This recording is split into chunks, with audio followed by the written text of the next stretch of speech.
ایک دفعہ کا ذکر ہے کہ ایک گاؤں میں ایک چھوٹا سا لڑکا رہتا تھا۔ وہ مٹھائیاں بے حد پسند کیا کرتا تھا۔ وہ ہر وقت اپنے والد سے ضد کیا کرتا کہ اس کے لیے مٹھائیاں لے کر آئیں۔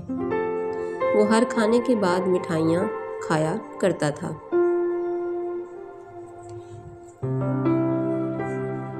اس کے والد اس کے اتنے زیادہ مٹھائیاں کھانے پر بے حد پریشان تھے۔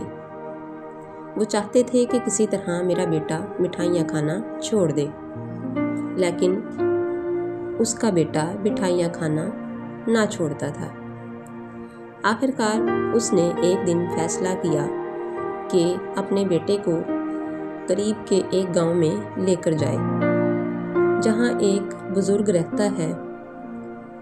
شاید وہ اس کے بیٹے کو اس بات پر قائل کر لے کہ مٹھائیاں کھانا صحت کے لیے اچھی بات نہیں ہوتی۔ آخر کار وہ اپنے بیٹے کو نیک آدمی کے پاس لے کر جاتا ہے۔ وہ نیک آدمی سے کہتا ہے کہ میں اپنے بیٹے کے بے حد مٹھائیاں کھانے سے پریشان ہوں۔ میں چاہتا ہوں کہ آپ میرے بیٹے کو اس بات پر راضی کر لیں کہ وہ مٹھائیاں کھانا چھوڑ دے، کیونکہ مٹھائیاں اس کی صحت کے لیے اچھی نہیں ہیں۔ لیکن نیک آدمی نے لڑکے کے والد سے کہا کہ اپنے بیٹے کو 1 ماہ کے بعد واپس لے کر آنا۔ وہ آدمی اپنے بیٹے کو واپس لے گیا، اور 1 ماہ بعد جب وہ اپنے بیٹے کو واپس بزرگ آدمی کے پاس لایا تو بزرگ نے کہا، پیارے بیٹے،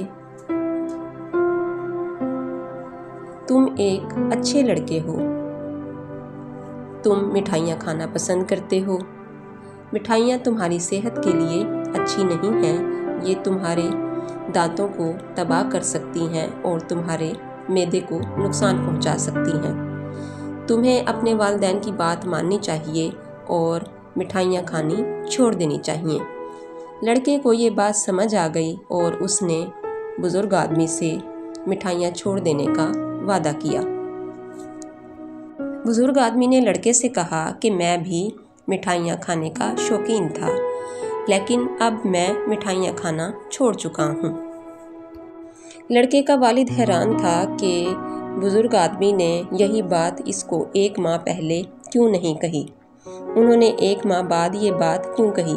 آخر کار اس نے بزرگ آدمی سے پوچھا کہ آپ نے یہ ساری باتیں میرے بیٹے کو پہلے کیوں نہیں سمجھائی؟ تو بزرگ آدمی ہنسنے لگا اور بولا، کیونکہ پہلے میں بھی مٹھائیاں کھانے کا شوقین تھا۔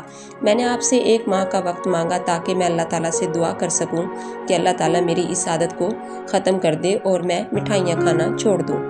جب میں نے مٹھائیاں کھانا چھوڑ دی تب میں نے آپ کے بیٹے کو بلایا اور نصیحت کی، کیونکہ جب ہم کسی کو کسی کام سے روکتے ہیں تو ہمیں خود بھی وہ کام نہیں کرنا چاہیے۔ ہماری بات کا اثر دوسروں پر تب ہوتا ہے جب ہم خود اس پر عمل کرتے ہیں۔